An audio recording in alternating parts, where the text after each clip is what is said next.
Ladies and gentlemen, it's an honor to stand before you today and talk about a topic that is not only close to my heart, but also essential for anyone who aspires to make a difference in this world. That topic is leadership, but not the kind of leadership that comes with a title, a corner office, or a position of authority. No, I'm talking about the kind of leadership that starts within. The kind of leadership that begins with self-awareness, self-discipline, and the kind of leadership that says, if I want to see change, I must first be the change. Think about it. Every great leader in history, whether in business, politics, sports, or social movements, started their journey by leading themselves. They didn't wait for someone else to give them permission to lead. They didn't wait for the perfect moment or the perfect circumstances. They took responsibility for their lives, their choices, and their actions. They looked in the mirror and said, if it's going to be, it's up to me. And that's what I want to talk to you about today, the power of self-leadership. Because the truth is, you cannot lead others effectively if you cannot lead yourself. You cannot inspire change in the world if you haven't first changed yourself.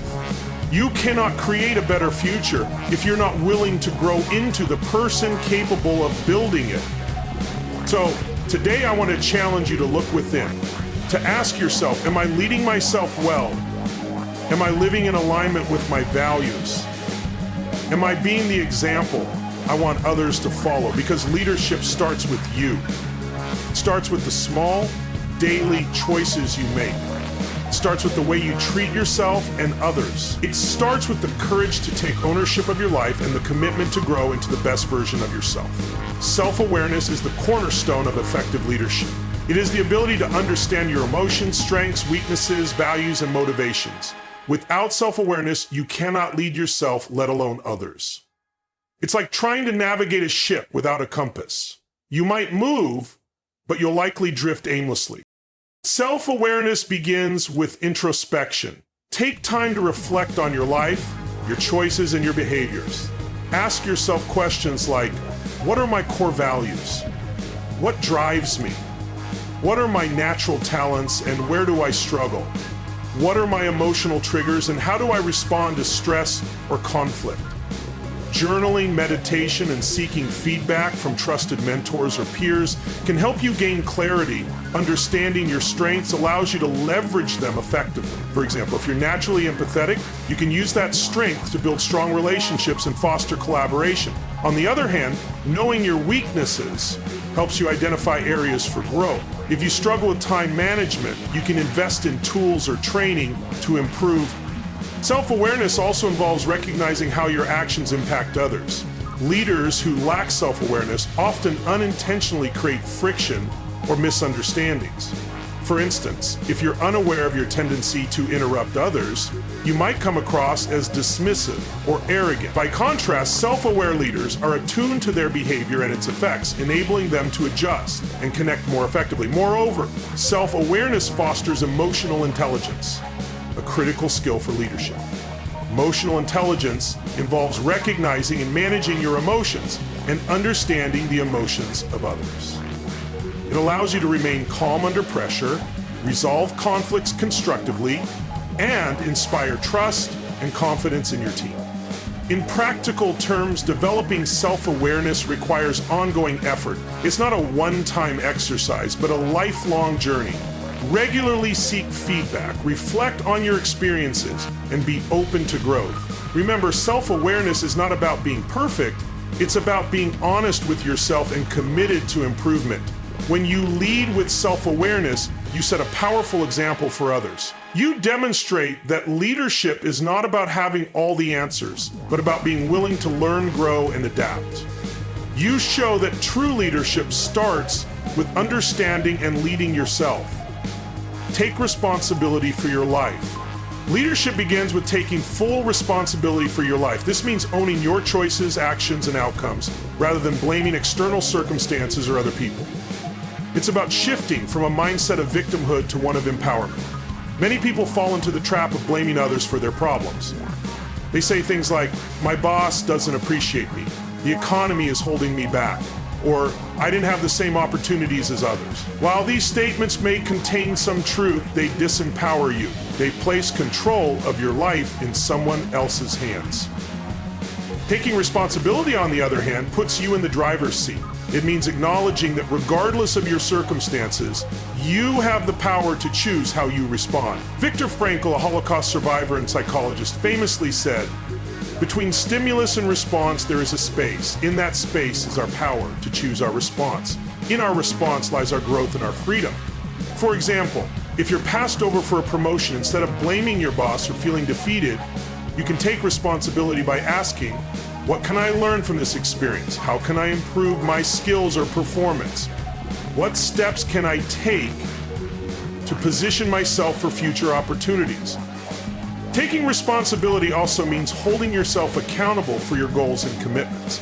If you set a goal to exercise 3 times a week, don't make excuses when you miss a session. Instead, reflect on what went wrong and how you can do better next time. This mindset builds discipline and resilience, 2 essential qualities for leadership. Moreover, taking responsibility fosters trust and credibility. When you own your mistakes and learn from them, people respect you more. They see you as someone who is honest, reliable, and committed to growth. Conversely, leaders who deflect blame or make excuses lose the trust and respect of their teams. In practical terms, taking responsibility requires a shift in mindset and habits.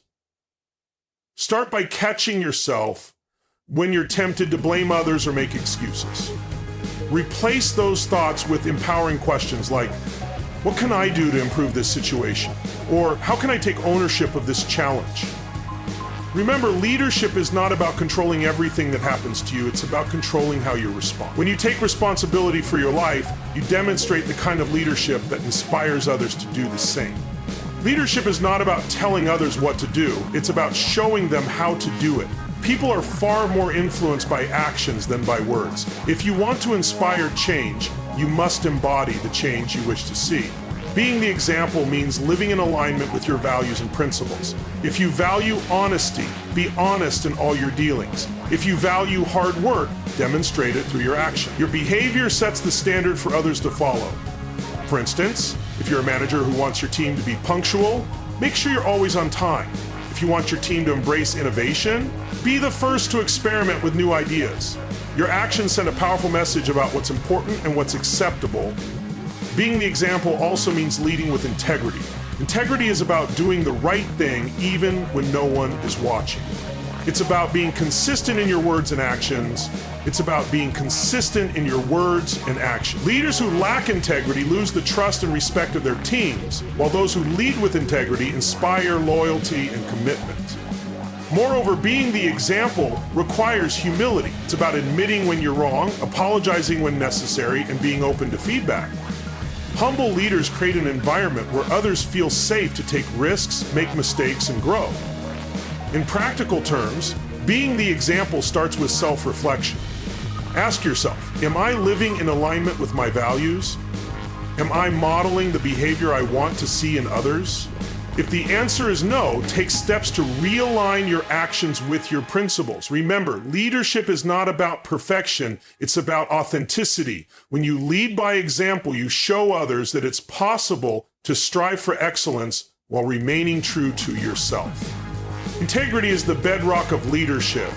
It's about being honest, ethical, and consistent in your words and actions. Leaders with integrity earn the trust and respect of their teams, while those who lack it undermine their credibility and effectiveness.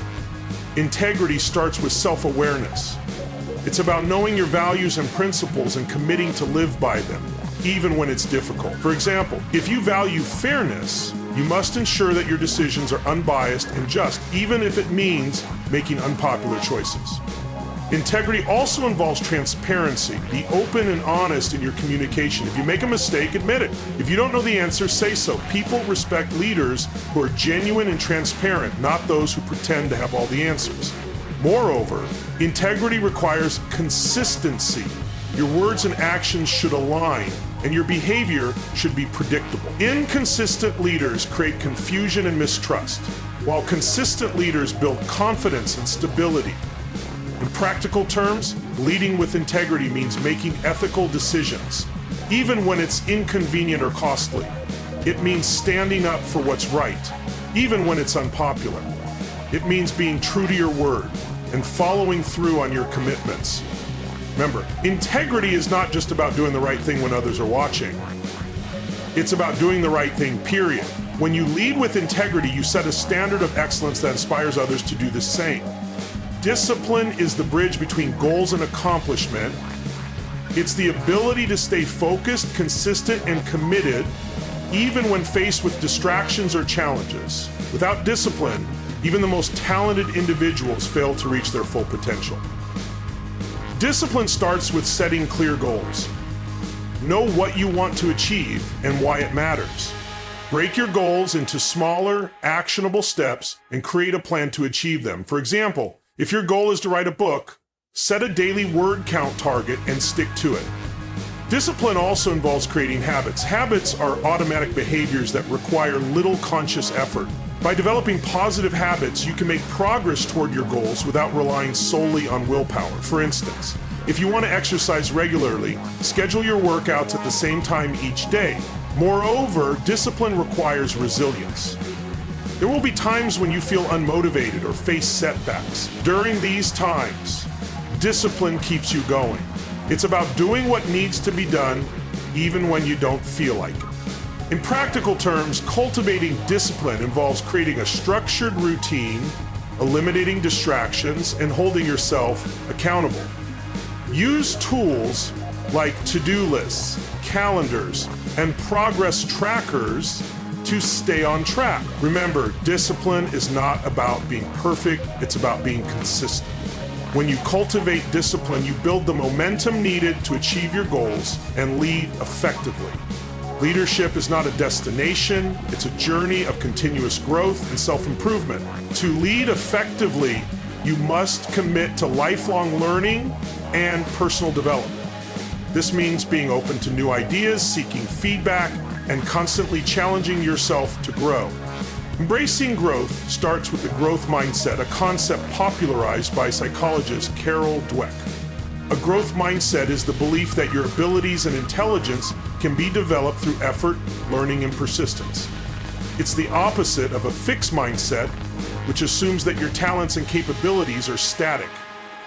Leaders with a growth mindset see challenges as opportunities to learn rather than as threats. They view failure not as a reflection of their worth, but as a stepping stone to success. For example, if a project doesn't go as planned, a growth-minded leader asks, what can I learn from this experience? How can I improve next time? To cultivate a growth mindset, start by reframing your self-talk. Replace limiting beliefs like, I'm not good at this, with empowering statements like, I'm not good at this yet, but I can learn. Celebrate effort and progress, not just outcomes. Recognize that every setback is an opportunity to grow. Embracing growth also involves seeking out new experiences and challenges. Step outside your comfort zone and take on tasks that stretch your abilities. For instance, if public speaking makes you nervous, volunteer to lead a presentation or speak at an event. The more you challenge yourself, the more you'll grow. Moreover, growth requires a commitment to learning. Read books, attend workshops, take courses, and seek mentorship. Surround yourself with people who inspire and challenge you. Learn from their experiences and perspectives. Remember, the best leaders are lifelong learners. In practical terms, create a personal development plan. Identify areas where you want to grow and set specific, measurable goals. For example, if you want to improve your communication skills, you might set a goal to read one book on communication each month and practice active listening in every conversation. Finally, embrace feedback as a tool for growth. Seek constructive criticism from colleagues, mentors, and team members. Be open to hearing what you're doing well and where you can improve. Feedback is a gift that helps you see blind spots and refine your leadership approach. When you embrace growth, you not only become a better leader, but also inspire others to do the same. You show that leadership is not about having all the answers, but about being willing to learn, adapt, and evolve. Leadership is demanding, both mentally and emotionally. To lead effectively, you must prioritize your well-being. Self-care is not selfish. It's essential. You cannot pour from an empty cup. If you're burned out or overwhelmed, you won't be able to give your best to your team or organization. Self-care starts with recognizing your limits and setting boundaries. It's about saying no to things that drain your energy and yes to things that replenish it. For example, if you're feeling overwhelmed, delegate tasks or reschedule non-urgent commitments. Protect your time and energy so you can show up as your best self. Physical self-care is a foundational aspect of well-being. This includes getting enough sleep, eating nutritious foods, and exercising regularly. When you take care of your body, you have more energy, focus, and resilience to handle challenges. For instance, a morning workout can boost your mood and productivity for the rest of the day. Mental and emotional self-care are equally important. Practice mindfulness or meditation to reduce stress and improve focus. Journaling can help you process emotions and gain clarity. Make time for hobbies and activities that bring you joy and relaxation. These practices recharge your mental and emotional batteries. Moreover, self-care involves nurturing your relationships. Spend quality time with loved ones who support and uplift you. Surround yourself with positive, encouraging people who inspire you to be your best. Strong relationships provide a sense of belonging and emotional support, which are crucial for well-being. In practical terms, create a self-care routine that works for you. Schedule regular breaks throughout your day to rest and recharge. Set aside time each week for activities that bring you joy and relaxation. Prioritize your well-being as a non-negotiable part of your leadership journey. Remember, self-care is not a luxury, it's a necessity. When you take care of yourself, you're better equipped to take care of others. You lead with more energy, clarity, and compassion, creating a positive ripple effect on your team and organization. A leader without clear goals is like a ship without a destination. Goals provide direction, focus, and motivation. They help you prioritize your time and resources, measure progress, and celebrate achievement. Setting clear goals is a critical aspect of self-leadership. Start by defining your vision. What do you want to achieve in your personal and professional life? What kind of leader do you want to become? Your vision serves as the foundation for your goals. It gives you a sense of purpose and direction. Next, set SMART goals: specific, measurable, achievable, relevant, and time-bound. For example, instead of setting a vague goal like, I want to be a better leader, set a specific goal like, I will complete a leadership training program within the next 6 months and apply 3 new strategies to improve team communication. Break your goals into smaller, actionable steps. This makes them more manageable and less overwhelming. For instance, if your goal is to write a book, break it down into tasks like outlining chapters, writing 500 words per day, and editing sections regularly. Review and adjust your goals. Life is dynamic and your priorities may change over time. Periodically assess your progress and make adjustments as needed. Celebrate small wins along the way to stay motivated and build momentum. Moreover, share your goals with others. Accountability increases your likelihood of success. Share your goals with a mentor, coach, or trusted friend who can provide support and encouragement. You can also involve your team in setting collective goals, fostering collaboration and alignment. In practical terms, use tools like goal-setting frameworks, planners, or apps to track your progress. Set aside time each week to review your goals and plan your next steps.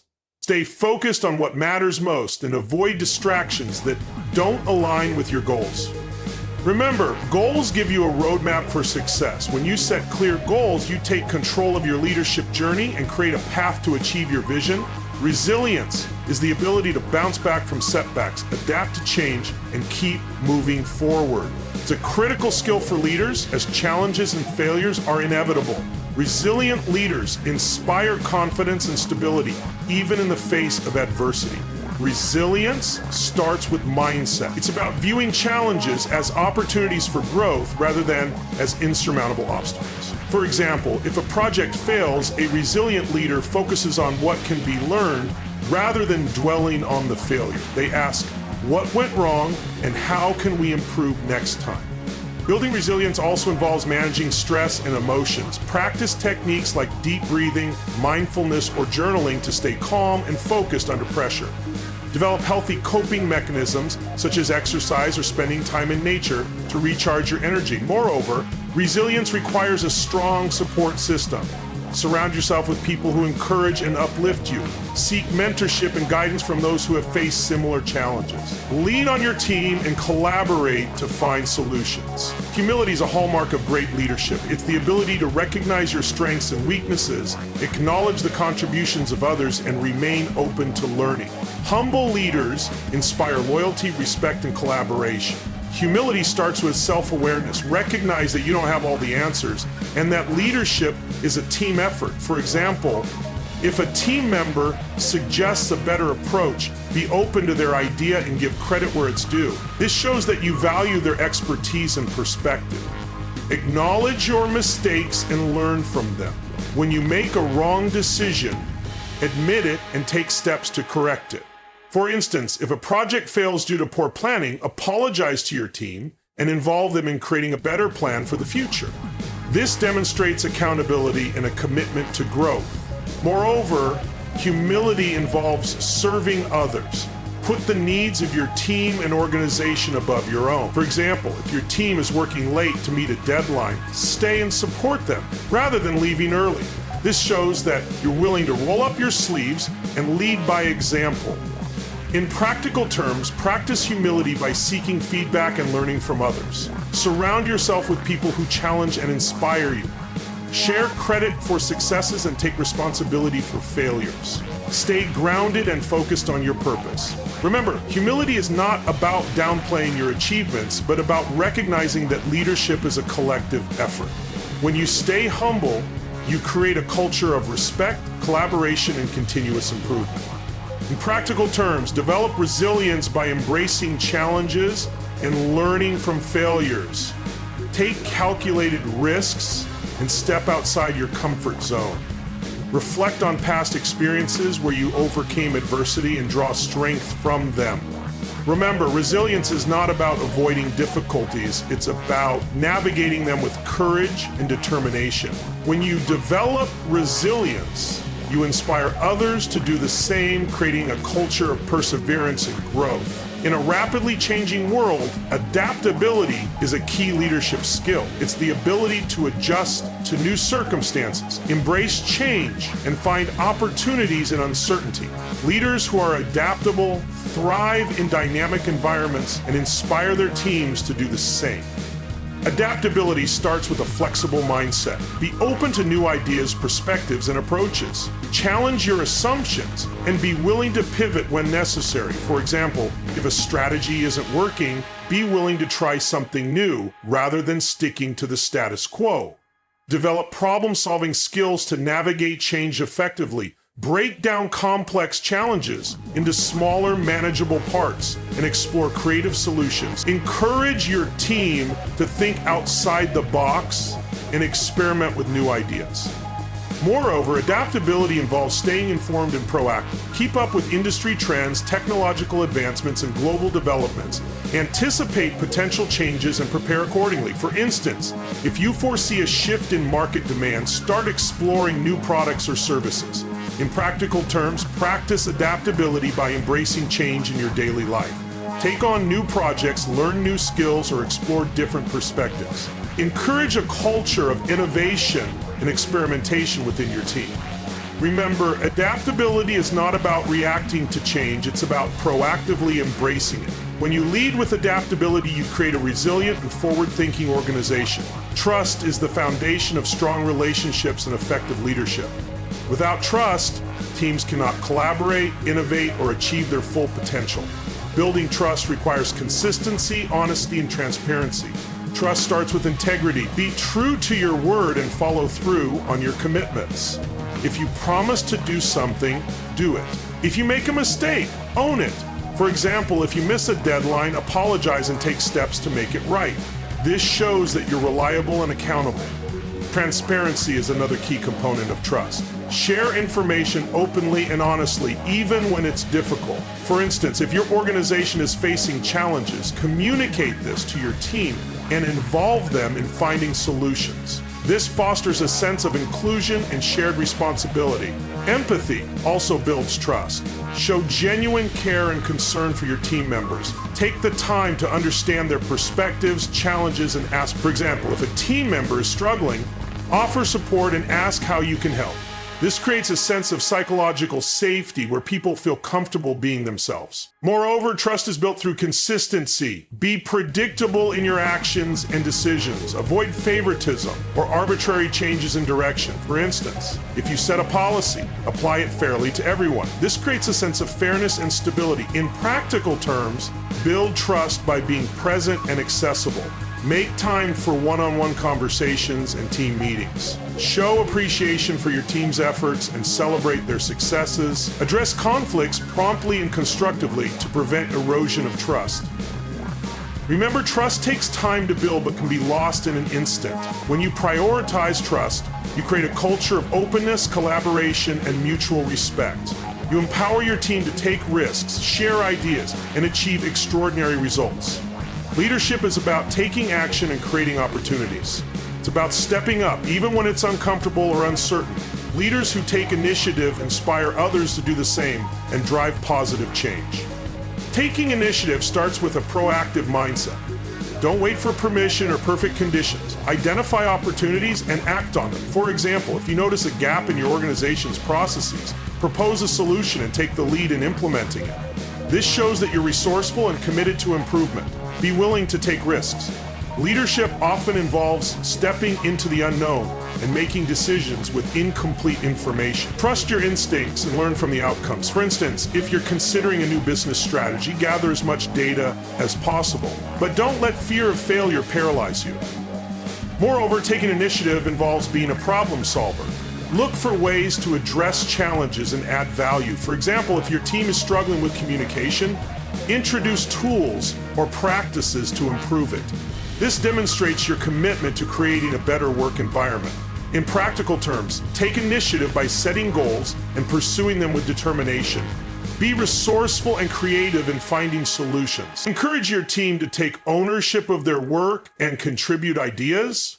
Lead by example and show that action is more powerful than words. Remember, leadership is not about waiting for the right moment. It's about creating the moment. When you take initiative, you inspire others to do the same and drive meaningful progress. As we come to the end of our time together, I want to leave you with this thought. Leadership is not about waiting for the right moment or the right opportunity. It's not about having all the answers or being perfect. It's about taking that first step in yourself. It's about looking in the mirror and saying, I am responsible, I am capable, I am the change I want to see. The world doesn't need more followers, it needs more leaders. Leaders who are willing to lead themselves first. Leaders who are willing to take ownership of their lives, their growth, and their impact. Leaders who are willing to stand up, step forward, and say, I will be the example. I will be the change. So I challenge you today, don't wait for someone else to lead the way. Don't wait for someone else to fix the problems or create the opportunities. Start with yourself. Lead yourself well. Be the person who inspires others by the way you live, the way you act, and the way you serve. Because when you lead yourself well, you give others permission to do the same. When you embody the change you want to see, you create a ripple effect that can transform families, communities, organizations, and even the world. So go out there and lead, not from a place of ego or authority, but from a place of authenticity, integrity, and service. Be the change you want to see. Be the leader the world needs. And remember, it all starts with you. Thank you, and let's go out there and make a difference.